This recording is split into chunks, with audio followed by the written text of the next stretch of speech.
अब हम expenditure method को शुरू करेंगे। एक्सपेंडिचर मेथड बहुत इंटरेस्टिंग है। इनकम मेथड के क्वेश्चन आप करना और एक्सपेंडिचर के भी आज करना, दोनों मेथड आराम से हो जाते हैं साथ। 6 नंबर का क्वेश्चन आता है। चलिए शुरू करते हैं एक्सपेंडिचर मेथड को। अब आपका ध्यान सिर्फ एक्सपेंडिचर मेथड पे ही हो, आपका ध्यान सिर्फ एक्सपेंडिचर मेथड पे ही रहना चाहिए बेटा। इनकम मेथड से आपने क्या देखा कि आपने सारी फैक्टर इनकम को प्लस किया, आपने सारी फैक्टर इनकम्स को प्लस किया और डोमेस्टिक इनकम निकाल ली। उसके बाद जो मर्जी निकालना हो आपने कन्वर्ट करके वो भी निकाल लिया। लेकिन अब जो हमारा मेथड है वो है एक्सपेंडिचर मेथड। इसको आप बोल सकते हो इनकम डिस्पोजल मेथड। अब इनकम को डिस्पोज ऑफ कर रहे हैं, खर्च कर रहे हैं, ये नाम याद रखना, इनकम डिस्पोजल मेथड। तो एक्सपेंडिचर मेथड में क्या करेंगे, हम सारे फाइनल एक्सपेंडिचर्स को प्लस करेंगे, सारे फाइनल एक्सपेंडिचर्स को हम प्लस करेंगे। तो सबसे पहला सेक्टर जो होता है वो हाउस होल्ड सेक्टर होता है। कौन सा होता है सर? House hold sector. देखो बच्चों, पहले होता है हाउस होल्ड सेक्टर, फिर होता है हमारा गवर्नमेंट सेक्टर, हमारा rest of the world sector और फॉर्म सेक्टर। मैं फॉर्म सेक्टर को यहां लिख सकता था 2 नंबर पे, मैंने नहीं लिखा। इसमें कुछ खास बात है, ये आपको एक्सपेंडिचर मेथड में लास्ट में समझाऊंगा, क्योंकि बहुत इंपॉर्टेंट है, यहाँ बच्चों की गलती होती है। पहले सिंपल सिंपल बता देता हूँ जो इसमें ऐड करने, फॉर्म सेक्टर को लास्ट में लेके चलेंगे। ओके, हर चीज का रीजन मेरे पास है, मैं क्यों लास्ट में लिख रहा हूँ। सबसे पहले हाउस होल्ड की बात करते हैं। तो हाउस होल्ड तो कंज्यूमर गुड्स पे खर्चा करते हैं, तो आप किस नाम से दिया होगा? प्राइवेट या हाउस होल्ड के नाम से दिया हो सकता है, house hold final consumption expenditure. House holds के नाम से या प्राइवेट के नाम से या पर्सनल के नाम से भी दिया हो सकता है, फाइनल कंजम्पशन एक्सपेंडिचर, ये आपको लेना है। सर एक बात बता दूं, अगर क्वेश्चन में आपको दिया हुआ है expenditure bye non profit institutions serving house holds, वो भी हाउस होल्ड एक्सपेंडिचर का पार्ट है, प्रिकॉशन में हमने पढ़ा था, ठीक है। वो बहुत रेयर दिया होता है, अभी आप इसको ध्यान से बता रहा हूं, बाकी ये वाली चीज मैं दोबारा बताऊंगा आपको। Private house hold final consumption expenditure आपको दिया होगा, इसमें कोई सब पार्ट्स आपको नहीं बता रहा अभी। दूसरे नंबर पे आप ढूंढेंगे गवर्नमेंट का एक्सपेंडिचर, जैसे बोलेंगे गवर्नमेंट फाइनल कंजम्पशन एक्सपेंडिचर, इस नाम से दिया होगा, उसी नाम से लिख रहा हूं, गवर्नमेंट फाइनल कंजम्पशन एक्सपेंडिचर। इसका एक और नाम भी ऑल्टरनेट होता है, जिसे बोलते हैं government purchases of goods and service, इस नाम से भी दिया हो सकता है, government purchases of goods and services. बात एक ही है, वो गवर्नमेंट का एक्सपेंडिचर ही है अगर गवर्नमेंट गुड्स सर्विस परचेज कर रही है, तो इसके कुछ सब पार्ट्स नहीं है, कुछ सब कंपोनेंट्स नहीं है। बहुत सिंपल मेथड है अब तक तो। उसके बाद तीसरा कंपोनेंट आप क्या ढूंढेंगे? देखो बच्चों, हाउस होल्ड का फाइनल एक्सपेंडिचर आपने प्लस किया, सारा कुछ प्लस करना है। हाउस होल्ड का फाइनल एक्सपेंडिचर आपने प्लस कर दिया, गवर्नमेंट का फाइनल एक्सपेंडिचर आपने प्लस कर दिया। अब रेस्ट ऑफ द वर्ल्ड की बारी। रेस्ट ऑफ द वर्ल्ड हम क्या करते हैं, हम एक्सपोर्ट्स को प्लस करते हैं, इंपोर्ट्स को माइनस करते हैं, क्योंकि हम डोमेस्टिक एक्सपेंडिचर की बात कर रहे हैं बेटा। हमने जो डोमेस्टिक टेरिटरी के अंदर गुड्स प्रोड्यूस किए ना, उसकी डिमांड की बात की। अगर फॉरेनर्स हमारी डोमेस्टिक गुड्स की डिमांड कर रहे हैं और हम उनको बेच रहे हो, एक्सपोर्ट होता है। डिमांड डोमेस्टिक गुड्स की ही हुई, चाहे कोई भी एग्जी कर रहा हो, प्रोड्यूस तो टेरिटरी के अंदर ही हुई है डोमेस्टिक, तो एक्सपोर्ट तो हम लेके चलते हैं इसलिए। लेकिन इंपोर्ट्स को माइनस करते हैं, क्योंकि हम फॉरेन गुड्स की डिमांड की बात नहीं कर रहे। इंपोर्ट मतलब बाहर की गुड्स आप खरीदते हो, उसको नहीं लेना, इसलिए उसको माइनस कर रहे हैं। तो हम एक्सपोर्ट को प्लस करके इंपोर्ट को माइनस करके सेपरेटली ऐसा नहीं कर रहे, हम सीधा सीधा लिख रहे हैं difference between export and import, जिसको बोलते हो आप नेट एक्सपोर्ट। ये आपको नेट एक्सपोर्ट के नाम से दिया होगा, नहीं दिया हुआ तो एक्सपोर्ट्स माइनस इंपोर्ट्स करके आप निकाल सकते हो। ये मैं कराऊंगा क्वेश्चन आपको, आप देख लेना, ठीक है। एक नोट मैं आपको यहां दे रहा हूं, अगर आपको क्वेश्चन में नेट एक्सपोर्ट की जगह नेट इंपोर्ट्स दिया हुआ है, घबराए नहीं, नेट इंपोर्ट्स को आप माइनस कर दें बेटा, क्योंकि आपके यहां इंपोर्ट ज्यादा है और इंपोर्ट को वैसे माइनस करते हैं, मैंने लिखा इंपोर्ट को माइनस करें।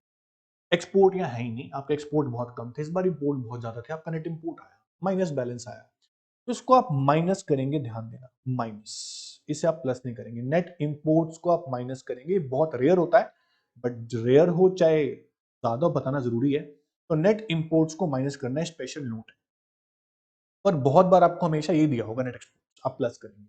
अब तक सब कुछ प्लस करते आए हैं, बट नेट एक्सपोर्ट की जगह नेट इंपोर्ट्स दिया हो तो पक्का आप माइनस करना। ओके, नेट एक्सपोर्ट क्वेश्चन में नहीं दिया हुआ तो एक्सपोर्ट माइनस इंपोर्ट करके आप निकाल सकते हो। चलो आगे चलते हैं बेटा। अब नेक्स्ट जो चौथा कंपोनेंट है, सर मैंने कहा था फर्म सेक्टर लास्ट में कराऊंगा, कुछ इंपॉर्टेंट है, कुछ खास बात है। तो खास बात क्या है? फर्म्स जो खर्चा करते हैं वो करती हैं कैपिटल गुड्स पे और इन्वेंट्री पे भी, रॉ मटेरियल्स पे स्टॉक मेंटेन करती हैं, जब जैसे बोलते हैं हम चेंज इन स्टॉक या इन्वेंट्री इन्वेस्टमेंट। बिल्कुल ठीक बात है। लेकिन जो गवर्नमेंट का खर्चा और हाउस होल्ड खर्चा और जो रेस्ट ऑफ द वर्ल्ड का खर्चा है वो हमने सब लिख दिया। अब जो चौथा खर्चा है वो क्या है? वो फर्म का खर्चा है। फर्म के खर्चे को क्या नाम देंगे? Gross domestic. देखो डोमेस्टिक तो हमेशा ही लिखा जाएगा क्योंकि आप डोमेस्टिक टेरिटरी के अंदर अंदर के एक्सपेंडिचर की बात कर रहे हो, आप नेशनल की बात अभी नहीं कर रहे। एक्सपेंडिचर मेथड आपको नेशनल में कुछ नहीं देगा, आपको डोमेस्टिक ही देगा। क्या देगा बताऊंगा मैं आपको। इनकम मेथड क्या देता था? एनडीपीएस से डोमेस्टिक इनकम। एक्सपेंडिचर मेथड क्या देगा? कि जितने भी सेक्टर हैं उनके फाइनल एक्सपेंडिचर को प्लस करके, जितने भी एक्सपेंडिचर आपने लिखे उन सबको सम करके आपको मिलेगा बेटा जीडीपीएमपी। तो ये आपको जीडीपीएमपी देगा मेथड। ठीक है, तो ग्रॉस डोमेस्टिक कैपिटल फॉर्मेशन। आप सोचेंगे सर हम तो इन्वेस्टमेंट पढ़ते थे कि कैपिटल फॉर्मेशन की जगह हम पढ़ते थे कि फॉर्म तो इन्वेस्टमेंट करती है। तो मैंने अब भी नहीं बोला कि इन्वेस्टमेंट नहीं करती, कैपिटल फॉर्मेशन को मैं इन्वेस्टमेंट बोल रहा हूं। तो ग्रॉस डोमेस्टिक इन्वेस्टमेंट के नाम से भी हो सकता है और ग्रॉस डोमेस्टिक कैपिटल फॉर्मेशन के नाम से तो हमेशा होगा। बहुत बार, हर बार आपको इसी नाम से दिया होगा, gross domestic capital formation. Sir खास बात क्या थी इसमें? बेटा खास बात अब है कि अब तक किसी के भी मैंने सब पार्ट नहीं बताए, अब मैं इसके सब पार्ट्स बताने जा रहा हूं कि इन्वेस्टमेंट को मैं दो पार्ट में डिवाइड करता हूं, एक फिक्स्ड इन्वेस्टमेंट और दूसरा इन्वेंट्री इन्वेस्टमेंट। बेटा इन्वेंट्री इन्वेस्टमेंट, इन दोनों को प्लस करके आती है टोटल इन्वेस्टमेंट। तो मैंने अभी फिक्स्ड इन्वेस्टमेंट और इन्वेंट्री इन्वेस्टमेंट को प्लस करना है और इन्वेंट्री इन्वेस्टमेंट को क्या बोलते हैं बताना है, ये खास बात है। तो अगर क्वेश्चन में आपको ग्रॉस डोमेस्टिक कैपिटल फॉर्मेशन दिया तो बल्ले बल्ले होगी, सब कुछ ले लिया, कुछ सब पार्ट नहीं लेना। पर क्वेश्चन ऐसे थोड़ी होंगे, उसमें सब पार्ट दिए होंगे और मेन हेड नहीं दिया होगा, ऐसे क्वेश्चन ज्यादा होंगे। तब आपको क्या करना है, दो इन्वेस्टमेंट होती है, दोनों को ले लो। Gross domestic fixed capital formation. बेटा मेन हेड और ये सब पार्ट सेम नहीं है, यहां फिक्स लिखा है मैंने, ये फिक्स्ड इन्वेस्टमेंट है जो मैंने पहले नंबर पे लिखी है सब पार्ट में। अब दूसरी बताओ कौन सी होगी? ऑब्वियस सर, दूसरी होगी inventory investment.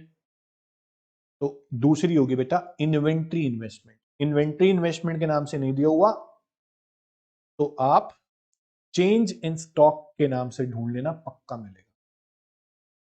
Sir change in stock भी नहीं दिया हुआ तो बेटा एक और ऑप्शन भी है हमारे पास, आप क्लोजिंग स्टॉक में से ओपनिंग स्टॉक माइनस कर देना, आपका चेंज इन स्टॉक आ जाएगा। इतना बड़ा सर?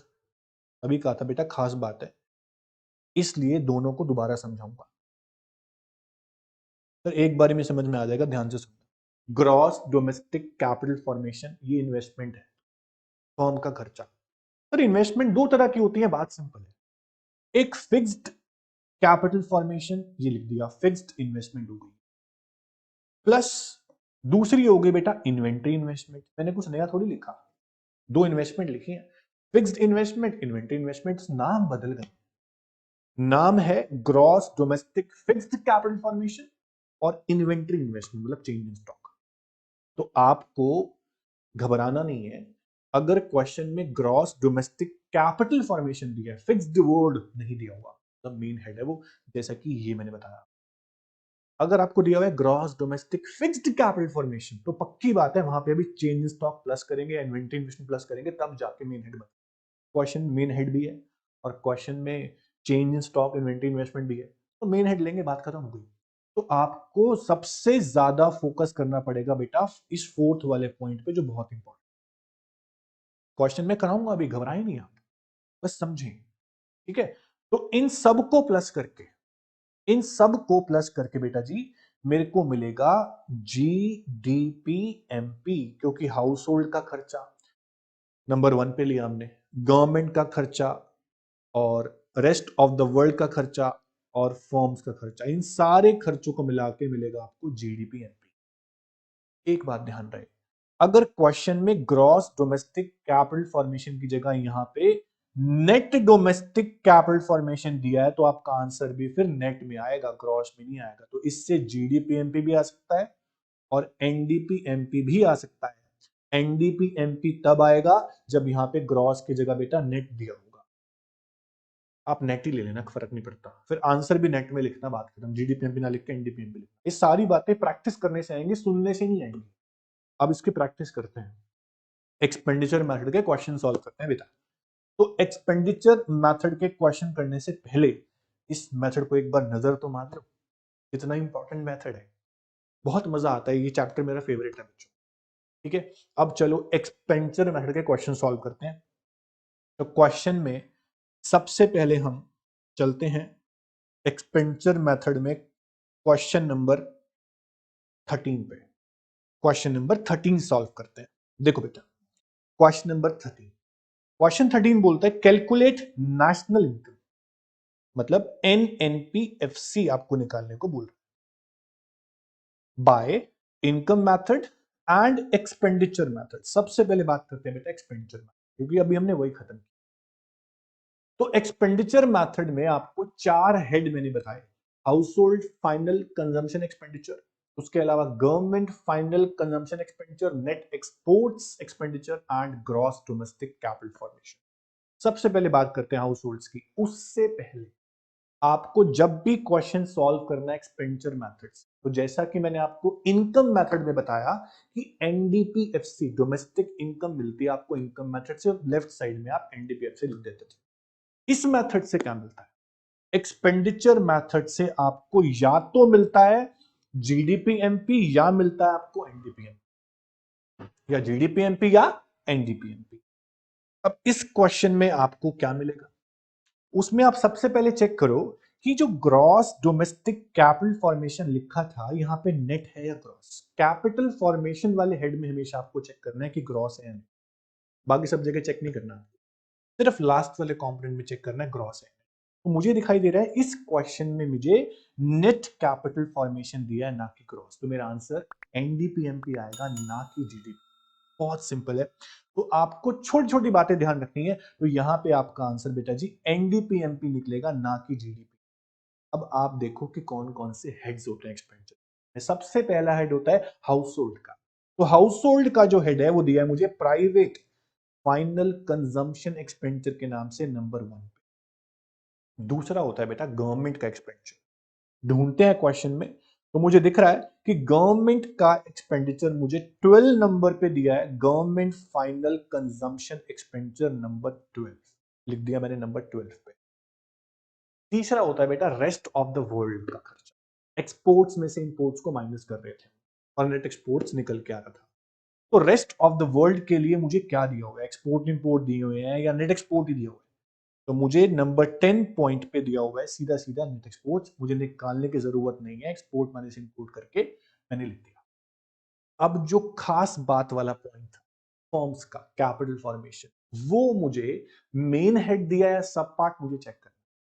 सर सब पार्ट का पता कैसे चलता है, अगर आपको दिया हो ग्रॉस डोमेस्टिक या net domestic fixed capital formation तो वो सब पार्ट, और यहां तो दिया है नेट कैपिटल फॉर्मेशन, डोमेस्टिक ना हो तो भी चलेगा बट नेट दिया है, ध्यान रखो नेट कैपिटल फॉर्मेशन, तो मेन हेड है, सब पार्ट। अगर सब पार्ट होता तो होता यहाँ पे net domestic fixed capital formation, fix पे फोकस कर रहा हूं। तो यहाँ तो मेन हेड दिया है, नेट डोमेस्टिक कैपिटल फॉर्मेशन ही है ये, तो मेन हेड है। तो नंबर 2 पॉइंट पे मुझे ये दिया, मेन हेड है तो सब पार्ट्स की बात मुझे करनी ही नहीं।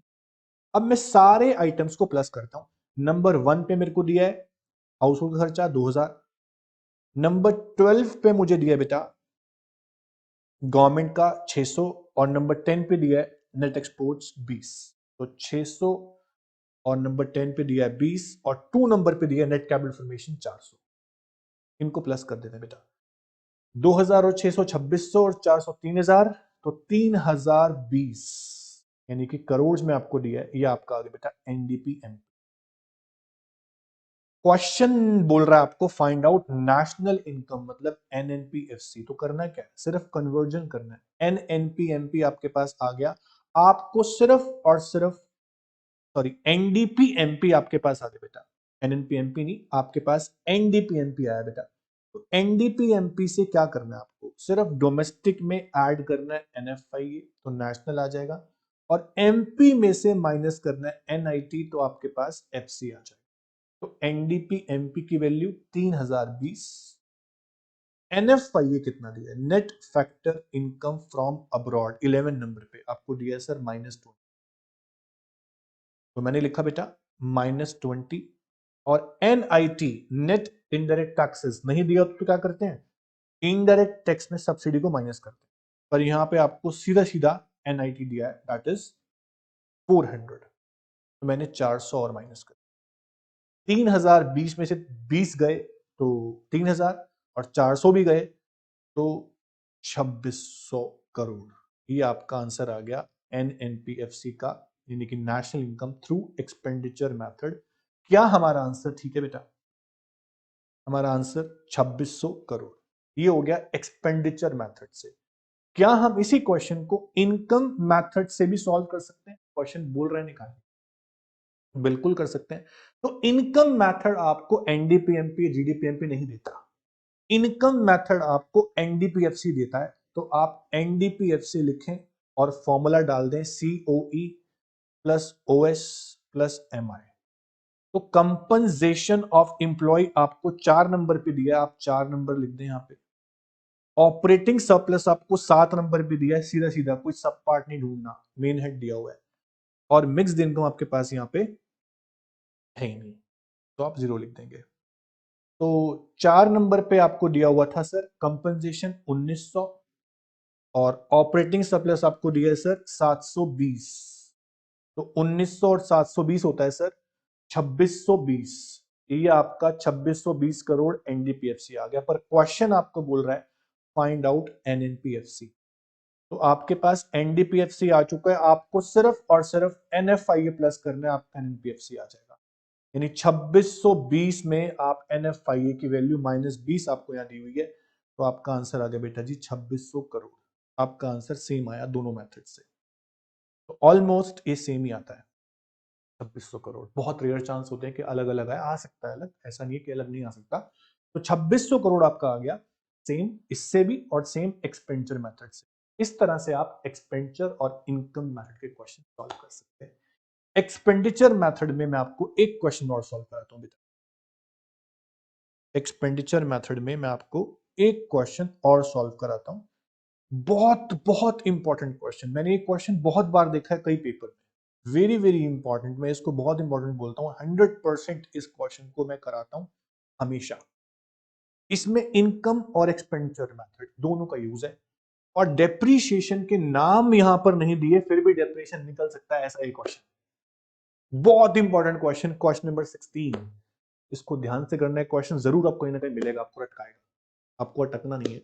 इस क्वेश्चन को देखो बेटा, क्वेश्चन नंबर 16 यहां बोलता है find out GDP MP, find out GDP MP और factor income from abroad. Factor income to abroad question में गिवन है, फ्रॉम निकालने को, मतलब एनएफआईए गिवन नहीं और निकालना है।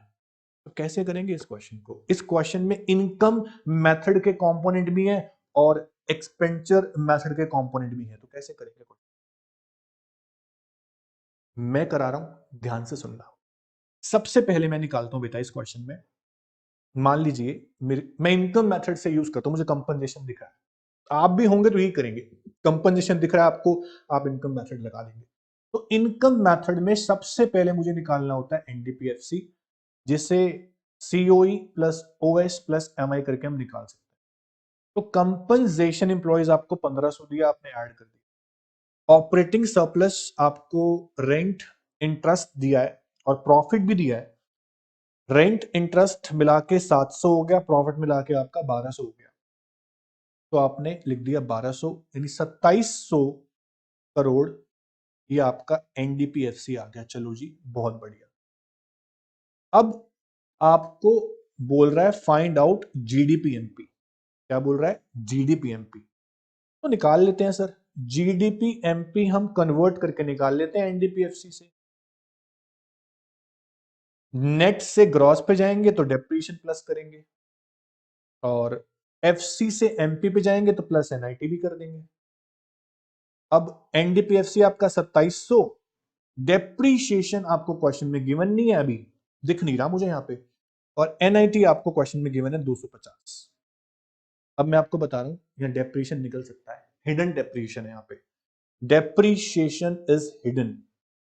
सर ये कौन सा क्वेश्चन करा रहे हो आप बेटा? बहुत इंपॉर्टेंट क्वेश्चन है, डेप्रीशिएशन हिडन हो तो कैसे निकालें? आपको क्वेश्चन में दिया बेटा, ध्यान से देखना, क्वेश्चन में दिया आपको नेट डोमेस्टिक कैपिटल फॉर्मेशन और यहां ग्रॉस फिक्स्ड कैपिटल फॉर्मेशन। बेटा बहुत important, gross fixed capital formation बताओ मेन हेड होता है, सब पार्ट होता है? मैं दिखाता हूं आपको, gross domestic fix capital formation जो है वो सब पार्ट होता है, इसमें चेंज इन स्टॉक प्लस करते हैं तो बनता है ग्रॉस डोमेस्टिक कैपिटल फॉर्मेशन। इस क्वेश्चन में देखो, अगर मैं चेंज इन स्टॉक को और इसको प्लस कर दूं तो मिलेगा मुझे ग्रॉस डोमेस्टिक कैपिटल फॉर्मेशन, मिलेगा कि नहीं? 750, 750 मेरा है ग्रॉस डोमेस्टिक कैपिटल फॉर्मेशन। आपको समझ में आया? ग्रॉस डोमेस्टिक फॉर्मेशन मैंने कैसे निकाला? मैंने gross domestic fix capital formation में चेंज इन स्टॉक को प्लस किया और मेरा बन गया ग्रॉस डोमेस्टिक कैपिटल फॉर्मेशन 750। ये बात आपको समझ में आ गई होगी। उसके बाद क्वेश्चन में दिया हुआ है net domestic capital formation, net domestic capital formation यहां आपको दिया है बेटा 650। कितना दिया है? 650। देखो domestic domestic capital capital formation formation, बचा आपका ग्रॉस और नेट, बचा आपका ग्रॉस और नेट, और ग्रॉस और नेट के डिफरेंस को डेप्रिसिएशन बोलते हैं, यस और नो बोलो। 750 650 आपका डेप्रिसिएशन आ गया बेटा 100 करोड़, ये आपका डेप्रिसिएशन निकला ऐसे। तो डेप्रीशिएशन ऐसे भी आप निकाल सकते हो, ये ध्यान रखना, gross domestic capital formation minus net domestic capital formation करके आप डेप्रीशिएशन निकाल सकते हो। अब मैं डेप्रीशिएशन यहाँ पे 100 लिख देता हूं, 2800 में 250 और ऐड करता हूं तो 3050 करोड़ मेरा आ गया जीडीपीएमपी। क्या मेरा आंसर ठीक है बेटा? क्या मेरा आंसर ठीक है? जीडीपीएमपी 3050। बहुत ही सिंपल, सिंपल तो नहीं बोलूंगा, इंपॉर्टेंट है, आप इस पे ध्यान दो। अभी एक चीज और बोल रहा है, फैक्टर इनकम फ्रॉम अब्रॉड निकाल के दे दो, निकाल के। यहां पे आपको जीएनपीएफसी दिख रहा होगा बेटा, जीएनपीएफसी क्वेश्चन, इसको हर चीज का लॉजिक दिया है, कुछ दिया तो क्यों दिया? देखो आप, आपको जीएनपीएफसी गिवन है और आपके पास जीडीपी एमपी आ चुका है और एनडीपीएफसी भी आपके पास आ चुका है। तो एनडीपीएफसी, इसमें डेप्रिसिएशन प्लस करो, नेट से ग्रॉस बन जाएगा। एनएफआईए मुझे निकालना है नहीं मेरे पास, तो इसकी वैल्यू निकाल लेता हूं। मेरे पास ये भी है, ये भी है और ये भी है। तो जीएनपीएफसी मेरे पास 2800 है, एनडीपीएफसी मेरे पास 2700 है और डेप्रीशिएशन मेरे पास 100 है। एनएफआईए मेरा आ जाएगा, सर ये भी हो गया 2800, भी हो गया 2800, एनएफआईए मेरा आ गया 0। सर एनएफआईए 0 हो सकता है, कब हो सकता है? पढ़ा था चैप्टर नंबर 2 में, जब फैक्टर इनकम फ्रॉम अब्रॉड बराबर हो फैक्टर इनकम टू अब्रॉड के। अभी हम यहाँ लॉजिक नहीं फॉर्मूला लगाते हैं, एनएफआईए का फॉर्मूला होता है factor income from abroad minus factor income to abroad. NFIA आपका आ गया 0, फैक्टर इनकम फ्रॉम आपको निकालना है और फैक्टर इनकम टू अब्रॉड आपको दिया हुआ है कितना? 120। तो आपके पास इसकी वैल्यू आती है sir 120, factor income from abroad कितना आ गया बेटा? 120 करोड़। क्या हमारा आंसर ठीक है? सर हमारा आंसर बिल्कुल ठीक है, 120। ये बहुत इंपॉर्टेंट क्वेश्चन था, जिसे हमने एक्सपेंडिचर इनकम दोनों का यूज करके निकाला, अलग अलग करके नहीं निकाला। ये क्वेश्चन आने के बहुत चांस होते हैं, इस क्वेश्चन को छोड़ना मत। क्वेश्चन नंबर 16 ध्यान रखना बेटा, वेरी वेरी इंपॉर्टेंट क्वेश्चन। तो इस तरह से आप इनकम और एक्सपेंडिचर मेथड के क्वेश्चन सॉल्व कर सकते हो। अब जितने भी क्वेश्चन आपके इस नोट्स में है, ये करना इनकम एक्सपेंडिचर के, और नेक्स्ट क्लास में कराऊंगा आपको वैल्यू एडेड मेथड, क्योंकि एक ही क्लास में 3 मेथड कुछ अच्छी बात नहीं।